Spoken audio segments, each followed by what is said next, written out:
ये कहानी शुरू होती है एक घने जंगल से। वहाँ हम एक गुफा में हिरागी सेइची को देखते हैं। वो किसी चमकदार चीज के सामने खड़ा होकर बोल रहा था, मैं एक हाई स्कूल स्टूडेंट हूँ और अब मैं एक ऐसी मिस्टीरियस दुनिया में आ गया हूँ जो कि अर्थ नहीं है। जिसके बाद सेइची के सामने से रोशनी हटती है और उसके अंदर से एक लड़की निकलती है जिसने कुछ नहीं पहना, और वो लड़की सेइची को देखते ही उससे चिपक जाती है, जिसे देखकर सेइची के नाक से खून का झरना निकलने लगता है। जिसके बाद वो लड़की सेइची से कहती है, मैं तुमसे प्यार करती हूँ, प्लीज मुझसे शादी कर लो। ये सब देखने और सुनने के बाद सेइची को भरोसा नहीं होता और वो बोलता है कि इस दुनिया में आने से पहले मैं सोच भी नहीं सकता था कि मेरे साथ ऐसा भी कुछ हो सकता है। जिसके बाद हम पास्ट में एक हाई स्कूल के अंदर सेइची को देखते हैं। यहाँ सेइची बोल रहा था, मैं मोटा, बदबूदार और अगली दिखता हूँ, इसलिए मुझे सब बुली किया करते हैं। क्योंकि इस टाइम पर सेइची को उसके क्लासमेट्स बुली कर रहे थे। तभी उस क्लास के स्पीकर से एक मिस्टीरियस आवाज आती है और वो उस क्लास के बच्चों को अपनी अपनी सीट्स पर बैठने को कहता है, और बच्चे ना चाहते हुए भी अपनी अपनी सीट्स पर जाकर बैठ जाते हैं, पर सेइची वहीं पर पड़ा रहता है। बाद वो बताता है कि मैं वो हूँ जिसे तुम इस दुनिया में गॉड कहते हो, और बोलते हैं मैं तुम सबको एक दूसरे वर्ल्ड में भेजने जा रहा हूँ। ये सुनकर वहाँ मौजूद सारे बच्चे हैरान हो जाते हैं। जिसके बाद गॉड बोलते हैं तुम सब वहाँ पर हीरोज की तरह भेजे जाओगे, और वो उन सबको फेयरवेल के रूप में स्टेटस चेक करने की पावर,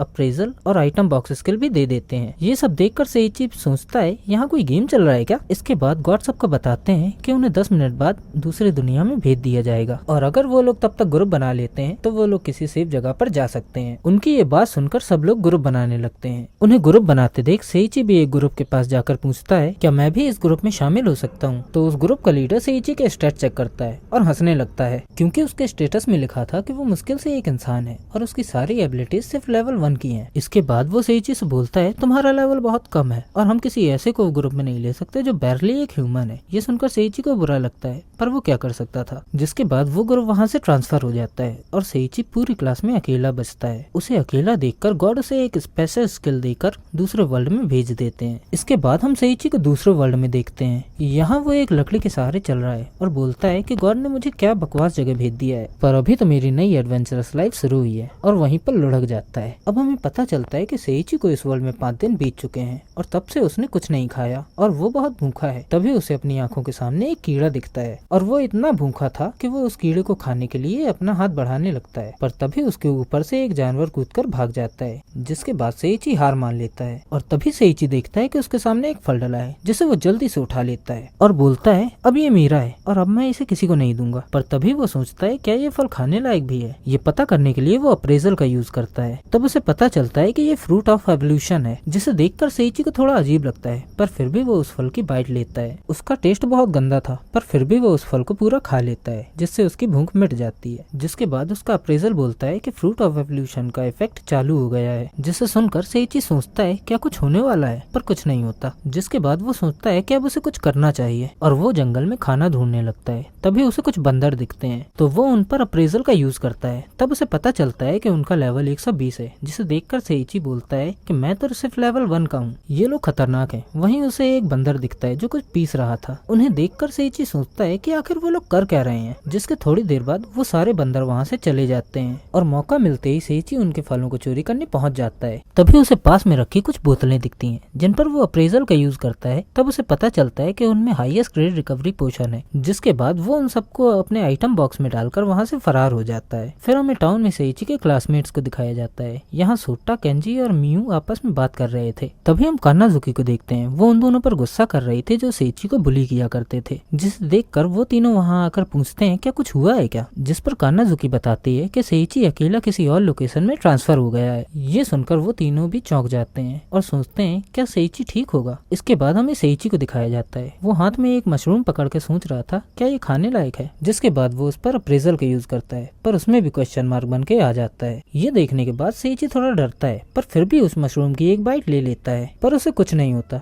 इसलिए वो उसे पूरा खा लेता है। तभी वो नीचे गिरता है और उसके मुंह से झाग निकलने लगता है। जिसके बाद सेइची बताता है कि पिछले 7 दिनों से उसने वही चीजें खाई थी जिन पर अप्रेजल ने रिएक्ट किया था, जिसकी वजह से उसे पैरालाइसिस रेजिस्टेंस जैसी कई स्किल्स मिल गई हैं। अब वो कहता है कि लगता है मैं मरने वाला हूँ और आखिरी बार जो मैं करना चाहता हूँ वो है इसे खाना। जिसके बाद सेइची बताता है कि उसके पास अब सिर्फ 2 फ्रूट ऑफ एवोल्यूशन बचे हैं, पर उसे आज तक पता नहीं चला कि उनका क्या इफेक्ट है और इनका टेस्ट अभी भी बहुत गंदा है। फिर दूसरा फल निकाल कर खाने लगता है। जिसके बाद सेइची को पता चलता है कि वो पूरी तरह से ठीक है और सोचता है क्या ये फ्रूट ऑफ एवोल्यूशन का इफेक्ट है। जिसके बाद वो पैनिक होकर बोलता है कि अगर मुझे पहले पता होता तो मैं एक फल बचा कर रखता। इसी के साथ वो उन्हें उगलने की कोशिश करता है ताकि बाद में वो उनका इस्तेमाल कर सके। इसी दौरान उसकी रैंक अप हो जाती है। तभी वहाँ पर एक बंदर आकर सेइची को जोरदार किक मारता है, जिससे सेइची काफी दूर जाकर गिरता है और उसे ब्लीडिंग होने लगती है। जिसे देखकर वो एक रिकवरी पोशन निकालकर पी लेता है और बंदर से लड़ने के लिए रेडी हो जाता है। सेइची को खड़ा देख वो बंदर फिर से अटैक करता है और सेइची को आधा जमीन में गाड़ देता है। जिसके बाद वो सेइची को खाने ही वाला था, पर तभी सेइची की बॉडी से आने वाली स्मेल को सूंघकर वो मर जाता है और ड्रॉप आइटम्स में बदल जाता है। इसके साथ साथ सेइची को बहुत सारी स्किल्स भी मिल जाती हैं। जिसके बाद वो उन आइटम्स में से एक बुक उठाकर पढ़ने लगता है। तभी सेइची सोचता है कि वो इस बुक को कैसे पढ़ पा रहा है, क्योंकि उसने ऐसी राइटिंग इससे पहले कभी नहीं देखी। तभी उसे फ्लैशबैक आता है जहाँ गॉड उन्हें स्पेशल स्किल देते हैं,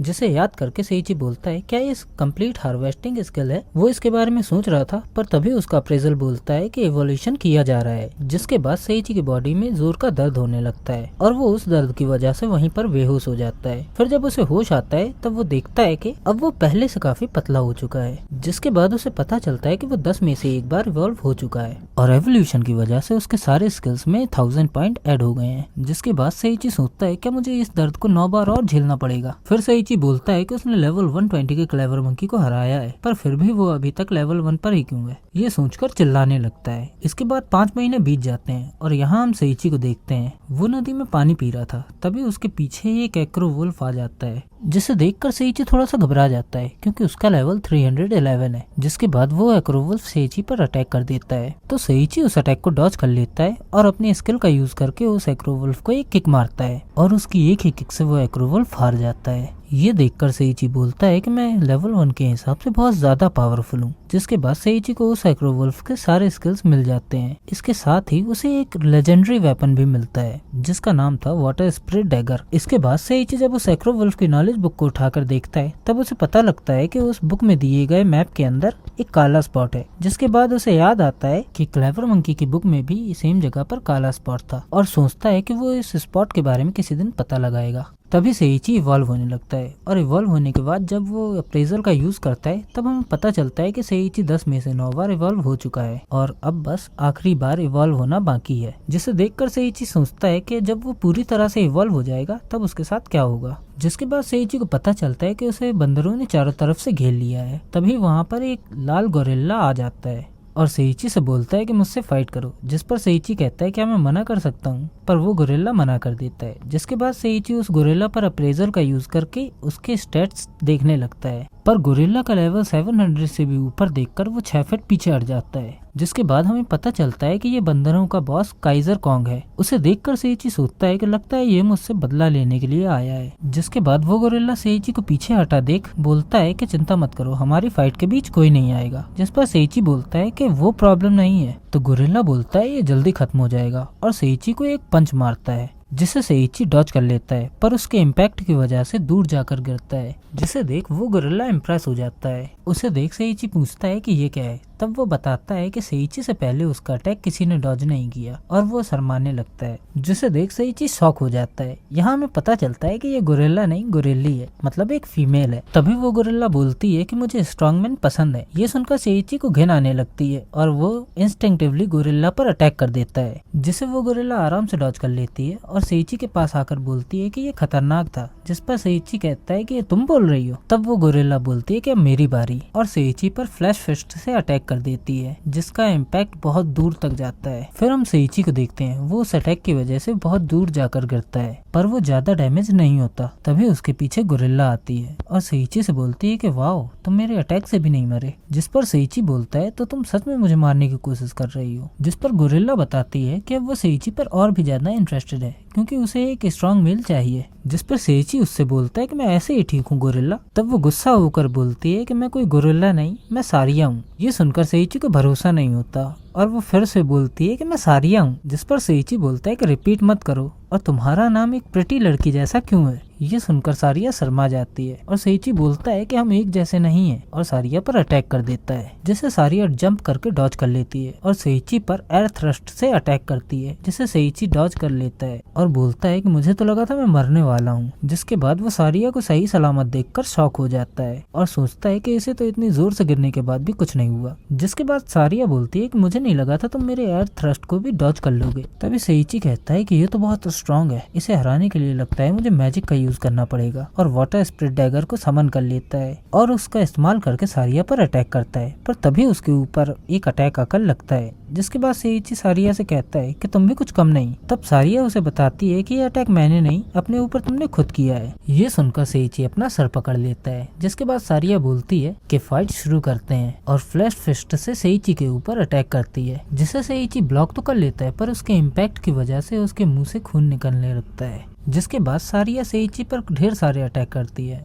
और सेइची काफी घायल हो जाता है। तभी उसे अपनी लाइफ के फ्लैशबैक्स आने लगते हैं, जिन्हें याद करके वो फिर से खड़ा हो जाता है। जिसके बाद वो सोचने लगता है कि उसकी कोई भी स्किल्स काम नहीं कर रही और उससे अभी मैजिक भी ठीक से यूज करना नहीं आता, पर कोई ना कोई तरीका तो होगा। तभी उसे याद आता है कि स्टार्टिंग में जो क्लेवर मंकी था वो सेइची की बॉडी को स्मेल करते ही मर गया था। इसके बाद जब सारिया उस पर अटैक करने आती है तब वो अपने दोनों हाथ उठाकर खड़ा हो जाता है ताकि उसकी स्मेल सारिया की नाक तक अच्छे से पहुंच सके। पर फिर भी सारिया का अटैक नहीं रुकता और वो सोचता है कि लगता है अब मैं मरने वाला हूँ। पर तभी सारिया उसे पकड़ लेती है और बोलती है आई लव यू और मुझे तुमसे अभी के अभी शादी करनी है। जिसके बाद वो सेइची को उठाकर अपने घर ले जाती है और वहाँ पर सारिया सेइची को खाना बनाकर देती है, जिसे देखकर सेइची बोलता है कि ये सब करने के बजाय तुम मुझे यहाँ से जाने दो। जिस पर सारिया बोलती है कि नहीं, तुम मेरे पति हो। तो सेइची उससे कहता है कि मैं एक इंसान हूँ और तुम एक गोरिल्ला, हम दोनों बिल्कुल ही अलग प्रजाति के हैं। तभी वो बोलती है कि मैं गोरिल्ला नहीं, मैं सारिया हूँ। इसके बाद सारिया सेइची को खाना खाने के लिए बोलती है। सेइची भी काफी भूखा था, इसलिए वो खाना खाने लगता है और पहली बाइट लेते ही सोचता है ये गोरिल्ला इतना अच्छा खाना कैसे बना सकती है। इसके बाद सारिया उसे कपड़े देते वक्त कहती है कि तुम्हारे कपड़े फट गए हैं,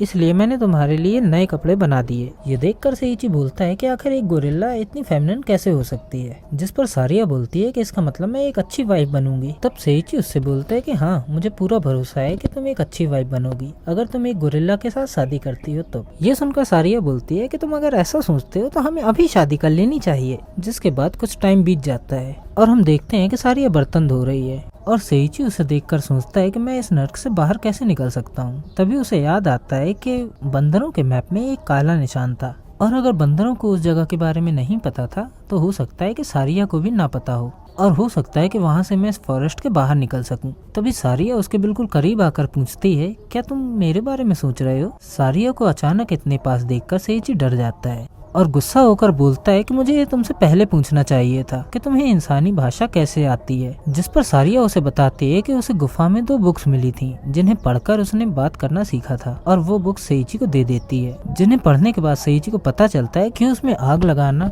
कप में पानी भरना और कपड़े सुखाने जैसे रोजमर्रा के स्पेल्स दिए गए हैं। तभी उसे एक वॉश स्पेल दिखता है जिसके बारे में वो सारिया से पूछता है। तब सारिया उसे बताती है कि उस स्पेल को यूज करने से शरीर की सारी धूल मिट्टी और गंदगी साफ हो जाती है। ये सुनकर सेइची सोचता है कि इसका मतलब उसे यहाँ पर कोई बाथिंग सीन देखने को नहीं मिलेंगे। तभी सारिया उसके पास आकर पूछती है कि तुम क्या सोच रहे हो। सेइची उसे इतना पास देखकर थोड़ा दूर करता है। तभी अप्रेजल बताता है कि सेइची को डेली लाइफ मैजिक मिल गया है। ये सुनकर सेइची सोचता है कि उसने फिर से एक नई स्किल इतनी जल्दी सीख ली।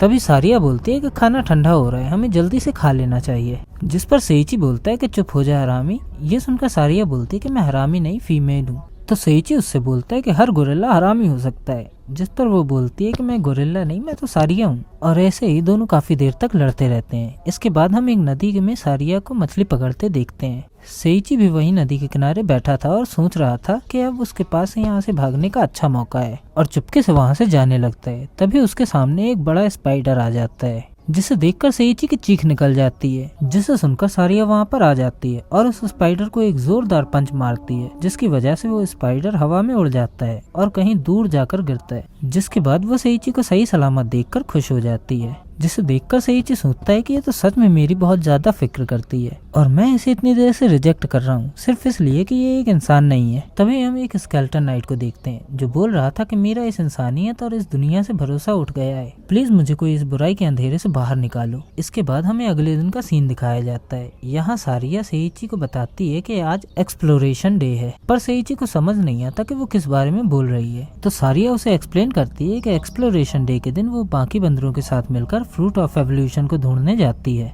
ये सुनकर सेइची के मुंह से खाना फेंक जाता है और उसे अपने पास्ट की याद आने लगती है। जिसके बाद सारिया उससे पूछती है क्या तुम्हें फ्रूट ऑफ एवोल्यूशन के बारे में पता है, जिस पर सेइची उसे मना करता है। तो सारिया उसे बताने लगती है कि ये एक ऐसा फल है जो तुम्हारी ब्रीड को उसकी पीक तक पहुंचा सकता है। जिस पर सेइची उसे पूछता है क्या मैं उसे खाने से सबसे ताकतवर हो जाऊंगा, पर सारिया उसकी बात इग्नोर करके बताती है अगर तुमने 11 फल खा लिए तो तुम मर जाओगे। तभी सेइची को याद आती है कि वो 10 फल तो पहले ही खा चुका है। जिसके बाद सारिया बोलती है कि मैं 10 फल पहले ही खा चुकी हूँ और अब मैं बस उन्हें इसलिए इकट्ठा कर रही हूँ ताकि मैं उन्हें अपने होने वाले पति को खिला सकूं। पर कुछ टाइम पहले उन्हें किसी हरामजादे ने मेरे पास से चुरा लिया था और अगर किसी दिन वो चोर मुझे मिल गया तो मैं उसे जान से मार दूंगी। उसकी बातें सुनकर सेइची की फट जाती है और वो जल्दी से नीचे बैठकर उससे माफी मांगने लगता है और बताता है कि वो बहुत भूखा था इसलिए उसने उन फलों को चुरा कर खा लिया। ये सुनकर सारिया बोलती है कि अगर वो तुम थे तो मैं तुम्हें माफ करती हूँ और सेइची से बोलती है कि इसका मतलब कि हमारी शादी जरूर होगी। और जब सेइची मना करता है तब वो उससे पूछती है क्या तुम मुझसे नफरत करते हो, जिस पर सेइची बोलता है कि मैं तुमसे नफरत नहीं करता। पर इतना बोलते ही देखता है कि सारिया उसके सामने दुल्हन के कपड़े पहनकर खड़ी होकर बोल रही है कि फिर हमें अभी शादी कर लेनी चाहिए, जिसे देख सेइची गुस्सा हो जाता है। इसके बाद सारिया बताती है कि उसे हंटिंग के लिए जाना है, तो सेइची उसे गुड बाय बोलकर कहता है कि अपना ध्यान रखना। ये सुनकर सारिया शर्मा जाती है और वहाँ से चली जाती है। उसे जाते देख सेइची बोलता है कि उसे इस जंगल से भागने का इससे अच्छा मौका नहीं मिलेगा। इसके बाद हम सेइची के क्लासमेट्स को देखते हैं। यहाँ वो अपने टीचर से बहस कर रहे थे ताकि उन्हें रियल फाइट्स में जाने दिया जाए, क्योंकि वो सिर्फ लकड़ी की तलवारों से प्रैक्टिस करके हीरोज की तरह ग्रो नहीं कर सकते। जिस पर उनका टीचर बोलता है कि बैटल फील्ड एक खतरनाक जगह है और वहाँ जाने से पहले तुम्हें वेपन्स को ठीक से इस्तेमाल करना सीखना होगा। ये बोलकर वहाँ से चला जाता है। फिर हम सोता को देखते हैं। यहाँ वो अपने पास्ट को याद करके सोच रहा था कि जब वो लोग इस वर्ल्ड में रीइंकार्नेट हुए थे तब वो सब बहुत कॉन्फिडेंट थे जब किंग ने उन्हें बताया था कि उन्हें इस वर्ल्ड के डीमन किंग को हराना है, क्योंकि उन लोगों जैसी फिजिकल पावर इस वर्ल्ड में किसी के पास नहीं है और अगर सब लोग ठीक से ट्रेनिंग करेंगे तो वो लोग डीमन लॉर्ड को आसानी से हरा सकते हैं। पर आखिर में ये सब कब खत्म होगा? तभी कानाजुकी उनके पास आकर कहती है कि चलो कुछ ट्रेनिंग की जाए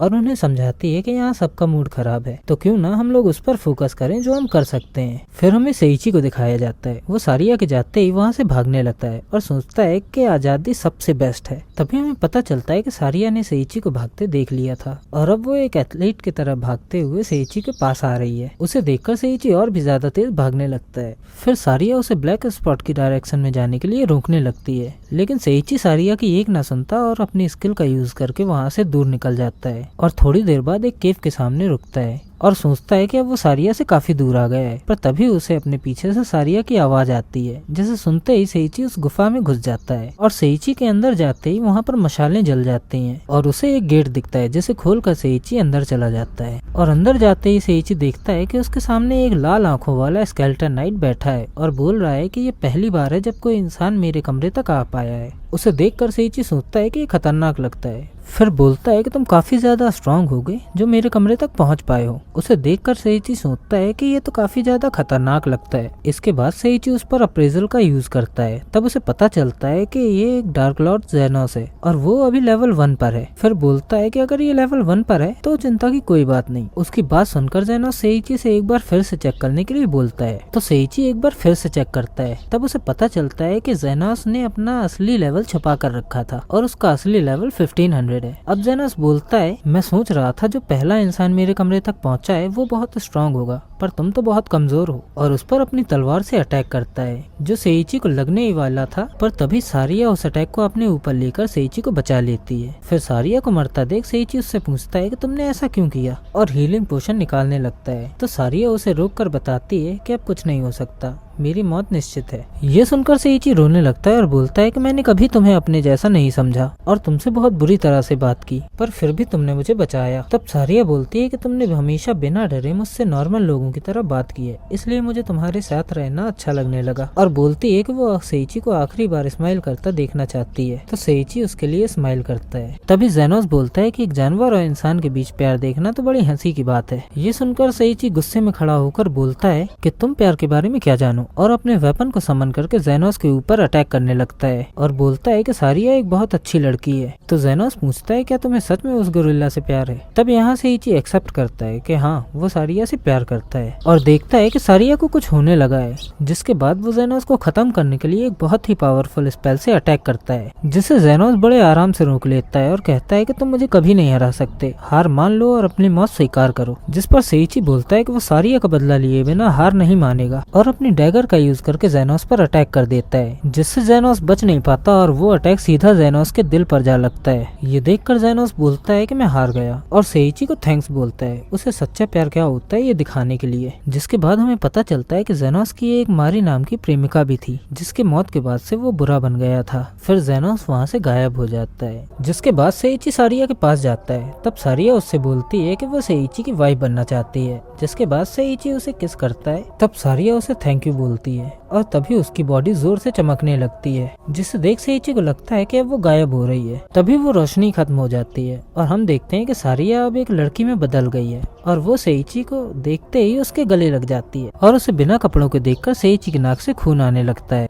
जिसके बाद सेइची डार्क लॉर्ड जेनोस के बारे में पढ़ता है। तब उसे पता चलता है कि जेनोस 1500 साल पहले का एक बहुत अच्छा राजा था और उसकी जनता भी उससे बहुत प्यार करती थी और उसने बहुत से हीरोज को तलवारबाजी भी सिखाई थी। पर एक सुल्तान की साजिश की वजह से उसकी पत्नी और जनता दोनों ने उसे धोखा दे दिया और उस समय जिसने उसका साथ दिया था वो एक मेड थी और उसकी अच्छाई की वजह से जेनोस को मारी से प्यार हो जाता है। पर एक दिन सुल्तान मारी को भी मरवा देता है, जिसके बाद से जेनोस एक मॉन्स्टर बन गया था और उस सुल्तान को मारने के बाद मारी की लाश को लेकर एंडलेस ट्रेजिक लव नाम के जंगल में चला गया था। उनकी कहानी सुनकर सारिया रोने लगती है। तब सेइची उसे समझाता है कि उन दोनों ने जेनोस को मारी के पास भेजा है और अब वो दोनों साथ में खुश रहेंगे। फिर सेइची पास ही में रखे एक संदूक को खोलता है, जिसमें उसे एक शर्ट मिलती है, तो वो उस शर्ट को सारिया को दे देता है। फिर सारिया को शर्ट पहने देख उसे गंदे गंदे ख्याल आने लगते हैं, जिसके बाद उसे एक एक करके जेनोस की सारी पावर्स मिलने लगती हैं। जिसके बाद सेइची 10वीं और आखिरी बार इवॉल्व होने लगता है और इवॉल्व होने के बाद अब हमें पता चलता है कि सेइची अब पहले से बहुत ज्यादा अट्रैक्टिव हो गया है। फिर उसे देखकर सारिया बोलती है कि अब तुम और भी ज्यादा कूल हो गए हो। इसके बाद सेइची सारिया को बताता है कि वो इस जंगल को छोड़कर जाना चाहता है। ये सुनकर सारिया कहती है कि तुम जहाँ भी जाओगे मैं तुम्हारे साथ चलूंगी। तभी वहाँ पर एक शीप आकर उन्हें बताता है कि वो इस डंजन का एडमिनिस्ट्रेटर यानी प्रशासक है और वो उन दोनों के पास इसलिए आया है क्योंकि वो दोनों पहले इंसान है जिसने इस डंजन को क्लियर किया है। तो सेइची उससे पूछता है कि तुम इतनी देर में क्यों आए। तो वो शीप बोलता है कि वो उन दोनों के इवोल्यूशन को देखकर पेट पकड़ के हंसने में बिजी था। ये सुनकर सेइची को बहुत गुस्सा आता है। फिर वो शीप बताता है कि वो यहाँ सेइची को डंजन क्लियर करने का रिवॉर्ड देने आया है। जिसके बाद वो सेइची को fruit of evolution cultivation set और 10 दिन के ट्रैवल सेट के साथ साथ सेइची को एक हेलमेट और सारिया को एक ड्रेस दे देता है। जिसके बाद वो सेइची और सारिया को फॉरेस्ट के बाहर भेज देता है और बोलता है कि मैं आपसे दोबारा मिलने का इंतजार करूंगा सेइची सामा। अब हम जंगल के बाहर सेइची और सारिया को देखते हैं, जहाँ ये दोनों सोच रहे थे कि आगे पता नहीं कैसी मुसीबतें आएंगी, पर जब तक हम दोनों साथ हैं हम सारी मुसीबतों का सामना आसानी से कर लेंगे। जिसके बाद ये दोनों निकल जाते हैं एक दूसरे का हाथ पकड़कर अपनी नई एडवेंचरस लाइफ जीने के लिए। और इसी के साथ ये वीडियो भी खत्म हो जाती है।